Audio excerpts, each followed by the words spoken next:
आप जो बोल रहे हो वो करते नहीं हो, जो करते हो वो बोलते ही नहीं हो मोदी जी। आपका तो 56 इंच का सीना दिखा दिया था आपने पहले, अब हो गया है 56 इंच का सीना है, झूठ बोलकर जीना है। तो जियो, कितना जियोगे, आने वाला है। तो जो नंबर 1 की लोकप्रियता है ना, वो मोदी जी की खत्म हो चुकी है। और वो कहते हैं कि 10 देशों के लोग लोकप्रिय मान रहे हैं मोदी जी को। अरे मोदी जी की लोकप्रियता भारत में 0 पर है। वो तो प्रिंट मीडिया और इलेक्ट्रॉनिक मीडिया ने उनकी लोकप्रियता बरकरार रखी हुई है। कौन सा हिंदू खतरे में आ जाएगा, जरा मुझे आप ही बता दीजिए। हिंदू और हिंदुत्व को लेकर कितना बवाल मच रहा है। हिंदू और हिंदू तो सिर्फ चुनाव के टाइम पर आता है। उत्तर प्रदेश में चुनाव है तो वहाँ मुसलमानों पर अत्याचार और जुल्म करना शुरू कर दिया। मैं एक ही सवाल करता हूँ कि वैसी जी, आप मंच पर जब आते हो तो जोर जोर से आप हिंदुस्तान हिंदुस्तान की बात करते हो। आपको पता है कि ये देश हिंदुस्तान नहीं है, ये भारत है, India that is the Bharat है। तो आप हिंदुस्तान हिंदुस्तान कह करके बीजेपी को मजबूत करने का काम कर रहे हो इनडायरेक्ट। इस वक्त हमारे साथ अशोक वर्मा जी हैं, जो बुंदेलखंड के बहुजन मुक्ति पार्टी के जोन के प्रभारी हैं। और जैसा कि लगातार बहुजन मुक्ति पार्टी कोशिश कर रही है बीजेपी को हराने की उत्तर प्रदेश में, उतनी ही बीजेपी कोशिश कर रही है इस बार सीटें बढ़ाने की। क्या लगता है आप लोगों की जो कोशिश है कितना असर कर पाएगी? बहुजन मुक्ति पार्टी की पूरे प्रदेश में पूरे जोर शोर के साथ तैयारी चल रही है। और बहुजन मुक्ति पार्टी की अभी इतनी ताकत हो चुकी है प्रदेश के अंदर कि बहुजन मुक्ति पार्टी अपनी ताकत को जिसके पलड़े में डालेगी उसकी सरकार बनेगी। और उत्तर प्रदेश में जिस तरीके से बीजेपी अभी अपनी जड़ें जमा चुकी है और योगी आदित्यनाथ के चेहरे पे अब चुनाव लड़ने वाली है, मजबूत तो काफी है। बीजेपी को ऐसा भ्रम हो गया है कि मजबूत है। मैं बुंदेलखंड में बहुजन मुक्ति पार्टी की परिवर्तन यात्रा को लेकर के गांव-गांव में जा रहा हूं, तो नीचे असंतोष बहुत ज़्यादा है। ये बात अलग है कि पूर्व में जैसे बीजेपी ने ईवीएम में सेटिंग करके चुनाव जीता, तो वो हो सकता है, वरना बैलेट पेपर पर अगर बीजेपी आती है तो मुंह के बल गिर जाएगी इस बार उत्तर प्रदेश के अंदर। बैलेट पेपर पे आएगी तब तो। बैलेट पेपर पे इसलिए नहीं आएगी क्योंकि चुनाव आयोग भी उन्हीं के नियंत्रण में हो चुका है। पहले लोग कहते थे कि सीबीआई ही सरकार का तोता है। मेरा ऐसा मानना हो गया है कि भारत का चुनाव आयोग भी सीबीआई भारत सरकार का तोता बन गया है। तो इसलिए बहुजन मुक्ति पार्टी इस विषय में विचार कर रही है और हम लोग जन आंदोलन की राजनीति कर रहे हैं। अगर ये लोग बैलेट पे ईवीएम मशीन में गड़बड़ी करते हैं तो पूरी 23 करोड़ जनता उत्तर प्रदेश की विद्रोह कर देगी। लेकिन ऐसा अगर आप ईवीएम पे सारा इल्जाम डाल देंगे तो फिर बीजेपी के नेता ये भी कहते हैं कि जब हम बंगाल में हारे तब तो आपने नहीं कहा कि ईवीएम में गड़बड़ी है। बंगाल में हारने का एक नाटक है क्योंकि उत्तर प्रदेश को उनको जीतना है, क्योंकि दिल्ली की जो सियासत है वो उत्तर प्रदेश से होकर के जाती है। ममता बनर्जी की सरकार बनाया उन्होंने, तो वो मनुवादी जो पार्टियां हैं और सवर्णों की पार्टी, उनकी पार्टी के सामने ही वो हारने का खेल खेल रहे हैं। बहुजनों की पार्टियों के सामने तो हारने का खेल नहीं है उनका, वो तो जीतने का ही काम कर रहे हैं। तो ये सारा का सारा वो प्री प्लानिंग के साथ ये काम चल रहा है उनका। लेकिन उनके पोस्टर्स पे आप देख लीजिए या गृह मंत्री के दावे देख लीजिए, दूरबीन लगा के देखते हैं उनको माफिया नहीं दिखते। माफिया वो तो तड़ी पार हैं गुजरात के। आप कह रही हैं माफिया नहीं दिखते हैं। गृह मंत्री की बात कर रहे हैं। हाँ, देश का गृह मंत्री अमित शाह जी ना, वो तो तड़ी पार हैं गुजरात से। और उत्तर प्रदेश के जो है योगी आदित्यनाथ को देख लीजिए, न जाने कितने केस उन पर लदे हुए हैं। तो जब सारी व्यवस्था पर उनका कब्जा है, सीबीआई उनकी है, सीआईडी उनकी है, सुप्रीम कोर्ट उनके नियंत्रण में है, चुनाव आयोग नियंत्रण पे है, तो इस देश की जो डेमोक्रेटिक संस्थान है वो सारे के सारे उन्होंने हाईजैक कर लिया है। तो इस हाईजैक करने से ये हो गया है कि अभी जनता को विद्रोह ही करना पड़ेगा और वो विद्रोह की तैयारी चल रही है। 15 करोड़ जनता को मुफ्त में राशन दे रहे हैं योगी जी, अब तो साथ में वो तेल और दाल और चीनी भी देने लग गए। ऐसे में क्या लगता है वोट जनता किसको देगी? वो 15 करोड़ लोगों को मुफ्त में जो तेल दे रहे हैं, वो झोला इतना लंबा बड़ा सिलवाया हुआ है और 5 किलो अनाज डाल रहे हैं, अपनी ब्रांडिंग ज़्यादा कर रहे हैं और राशन कम दे रहे हैं। सारा खेल ही तो ब्रांडिंग का है। हाँ, तो वो ब्रांडिंग अपनी सरकार के जनता के पैसे से ब्रांडिंग अपनी कर रहे हैं ना। अगर उनको जनता को सही तरीके से अगर राशन देना है या उनकी व्यवस्था को लगाना है तो उनके ब्रांडिंग में कम ध्यान देते, लोगों की व्यवस्था लगाने में ज़्यादा ध्यान देते। ऐसा कहीं दिखाई नहीं देता। ऐसा दिखाई नहीं दे रहा है। अच्छा, बहुजनों की बात आप कर रहे हैं, बहुजन मुक्ति पार्टी जो है लगातार मूल निवासियों की बात कर रही है, लेकिन बहुजनों की बात करने के लिए बहुत सारी पार्टियां हैं। ऐसे में बीजेपी को इसका भी फायदा होगा, आप लोगों के वोट बटेंगे। बहुजनों की बहुत सारी पार्टियां बात जरूर कर रही हैं, लेकिन ये जो बहुजन समाज है ना, काशीराम साहब ने जो साहू फूले अम्बेडकरी विचारधारा फैलाने का देश में काम किया, तो बहुजन समाज का जो अब वोटर है ना, वो जागरूक हो चुका है और वो सही और गलत का निर्णय ले सकता है और वो 2022 के चुनाव में उत्तर प्रदेश की जनता अपना निर्णय देगी। मुस्लिम भी आप लोगों को, मुस्लिम वोट की अगर हम बात करें तो बहुजन मुक्ति पार्टी के साथ काफ़ी बड़ी तादाद में जुड़े हुए हैं मुस्लिम वोटर्स भी। आपके हम मंच पे भी देख लें, सज्जाद नोमानी जी की तस्वीर लगी हुई है और भी बहुत सारे ऐसे लोग हैं, लेकिन उनकी आवाज़ उठाने के लिए ओवैसी भी मैदान में हैं और वो भी लगातार पिछड़े और दलितों की बात करते हैं। ओवैसी जी पिछड़े और दलित की बात कर रहे हैं, मुसलमानों को जोड़ने का काम कर रहे हैं। बहुत अच्छा प्रश्न आपने कर दिया है कि ओवैसी जी बैरिस्टर हैं और बैरिस्टर आपको पता है पढ़े लिखे लोग ही बनते हैं बैरिस्टर।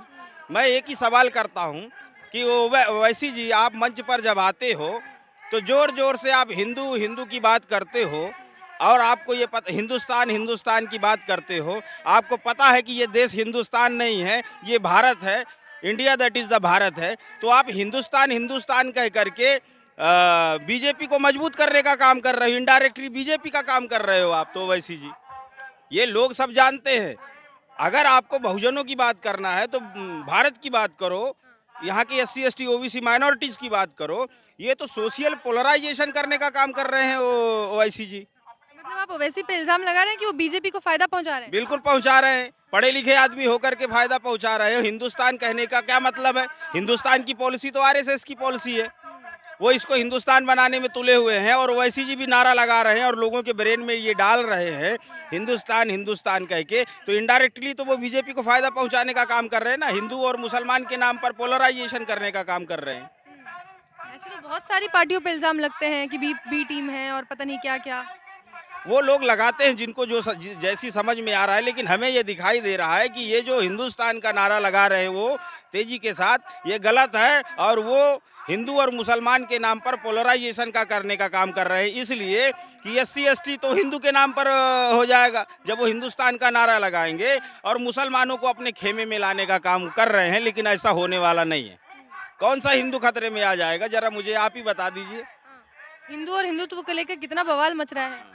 हिंदू और हिंदू तो सिर्फ चुनाव के टाइम पर आता है। उत्तर प्रदेश में चुनाव है तो वहाँ मुसलमानों पर अत्याचार और जुल्म करना शुरू कर दिया कि हिंदू और मुसलमान का ध्रुवीकरण किया जाए और जैसे तैसे उत्तर प्रदेश के चुनाव को जीता जाए। ये पॉलिसी है बीजेपी की। मतलब उत्तर प्रदेश में चुनाव आए हैं तो त्रिपुरा में जो कुछ हो रहा है आपको लगता है वो इसी वजह से हो रहा है? हाँ जी, ये प्रायोजित है, प्रायोजित कार्यक्रम है, ये अपने आप घटित नहीं है, ये प्रायोजित कार्यक्रम बीजेपी चला रही है। तो उत्तर प्रदेश को जीतने के लिए महाराष्ट्र में भी जो कुछ हो रहा है अभी, वो तो पूरे देश में कराना चाहते हैं। उत्तर प्रदेश में उनकी चल नहीं रही, नहीं हो नहीं पा रहा है, इसलिए यहाँ नहीं वो बाहर के राज्यों में करके। और दिन भर आप देखेंगे उत्तर प्रदेश के टीवी चैनलों पर दिन भर वही दिखाते रहते हैं। ये क्या है, माइंड को मेकअप करने का काम कर रहे हैं वो लोग। लेकिन आप देखिए योगी आदित्यनाथ के समर्थन में प्रधानमंत्री हैं जो कि बहुत लोकप्रिय हैं, विश्व भर में लोकप्रिय हैं, देश की तो क्या ही बात करें। गृह मंत्री हैं जो लगातार दौरे कर रहे हैं और उनके काम की तारीफ अगर आप देखें हर जगह पोस्टर लगे हुए हैं कि नंबर 1 मतलब उन्होंने राज्य बना दिया है, 10 स्मार्ट सिटी दे दी हैं, उंगली पे गिनते जाइए, बस खत्म नहीं होंगे। वो जो नंबर 1 की लोकप्रियता है ना, वो मोदी जी की खत्म हो चुकी है और वो कहते हैं कि 10 देशों के लोग लोकप्रिय मान रहे हैं मोदी जी को। अरे मोदी जी की लोकप्रियता भारत में 0 पर है। वो तो प्रिंट मीडिया और इलेक्ट्रॉनिक मीडिया ने उनकी लोकप्रियता बरकरार रखी हुई है। अगर मोदी जी को ये भ्रम हो गया है कि मैं लोकप्रिय हूँ, ये गलत बात है। आप ग्राउंड पे जाइए, पता चल जाएगा ग्रास रूट लेवल पर। हाँ बुला रहे ना, वो अमेरिका में बुलाया था तो वो टैक्सी में भेजा था। प्रधानमंत्री हैं देश के, एक प्रोटोकॉल होता है, वो प्रधानमंत्री को टैक्सी में भेजने का काम कर रहे हैं। इतनी बड़ी मोदी जी की लोकप्रियता है। इसीलिए हमने कहा कि मोदी जी मुगले आजम मत बनिए। अभी मैंने भाषण किया वहाँ, मुझे पार्टी ने समय दिया तो आपने सुना होगा। ये मुगले आजम बनने से काम नहीं चलेगा। आप जो बोल रहे हो वो करते नहीं हो, जो करते हो वो बोलते ही नहीं हो। मोदी जी आपका तो 56 इंच का सीना दिखा दिया था आपने पहले, अब हो गया है 56 इंच का सीना है, झूठ बोलकर जीना है। तो जियो, कितना जियोगे, आने वाला है टाइम। आजम क्यों? वो लगते हैं कि मैं ही सम्राट हूँ, मैं जो फैसले करता हूँ वही सही है और जनतंत्र में जनता को ध्यान में रखकर फैसले किए जाते। उत्तर प्रदेश में तो विकास घर घर पहुँच गया। हाँ विकास पहुँच गया ना, राम मंदिर का विकास कर लिया उन्होंने। और जिन पिछड़े लोगों ने राम मंदिर के लिए लड़ाई लड़ी, उनको दूध में जैसे मक्खी नहीं होती वैसे निकाल कर फेंक दिया, विकास किया ना। ये लेकिन योगी जी कहते हैं कि राम भक्तों पे गोली चलाने वाले को माफ करेंगे क्या उत्तर प्रदेश की जनता? राम भक्त तो तुमने बनाया है, राम भक्त तो था ही नहीं कोई। कहाँ गोली चलाई गई है? आप अलोकतांत्रिक तरीके से कर रहे हो। वो जो जहाँ पर आप राम मंदिर बना रहे हो वहाँ तो अभी जो खुदाई हुई वो आर्कियोलॉजी डिपार्टमेंट के लोगों ने देखा, वहाँ तो बुद्ध की मूर्तियाँ निकल रही हैं। और आप मीडिया में राम राम दिखा रहे हो, वहाँ तो बुद्ध के अवशेष दिखाई दे रहे हैं। और अवशेष ही नहीं, उस समय पर जो राजाओं ने जो साकेत थे राजा, उन्होंने तो तामपत्र का उनका लिखा हुआ पूरा वो मेमोरेंडम उसके अंदर निकला हुआ है। कैसे कह रहे हो कि वहाँ राम मंदिर था? ये तो रेत के ढेर पर बनाया है ना, बना लो, अवसर आएगा। तो ये 350 का जो दावा है चुनाव में सीटें जीतने का, ये कैसे फिर? अरे दावा तो उन्होंने पहले कर दिया था। और वो जन आशीर्वाद यात्रा के लिए SC ST के और OBC के मंत्रियों को बनाया, उनको ऑफिस तक नहीं दिया और उनको बोला जाओ आशीर्वाद लो। अभी आशीर्वाद देगा ना जनता तुमको 22 में, पता चल जाएगा कितना आशीर्वाद मिलने वाला है। तो ये दिखाने से कुछ होने वाला नहीं है। अगर बीजेपी धरातल में काम करती, बैकवर्ड के और पिछड़े और अति पिछड़ों के हक में बात करती, तो ये जो असंतोष फैल गया है गांव-गांव तक और विश्वास लोगों का हट चुका है, इवन की जो मोदी भक्त हैं उन लोगों का भी अविश्वास हो गया है, असंतोष हो गया है। लेकिन मजबूरी उनकी है, वो बोल नहीं सकते। ऐसी कौन सी मजबूरी है? मजबूरी ये है कि वो पार्टी के साथ जुड़े हुए लोग हैं, उनकी पार्टी के संगठन के साथ, इसलिए बोल नहीं रहे हैं। दर्द उनको बहुत तेजी से हो रहा है, लेकिन वो पेन किलर लेकर काम चला रहे हैं। मतलब अब उत्तर प्रदेश में जब चुनाव होंगे तो चाहते वो भी हैं कि बीजेपी ना आए? वो लोग तो चाहते हैं कि ना आए, क्योंकि ये जो नेता छोटे लोग हैं, जिले के नेता हैं, उन लोगों की अभी बहुत तेजी से जनता खबर लेने वाली है। लेकिन मजबूरियां उनकी हैं, इसलिए वो लोग लगे हुए हैं।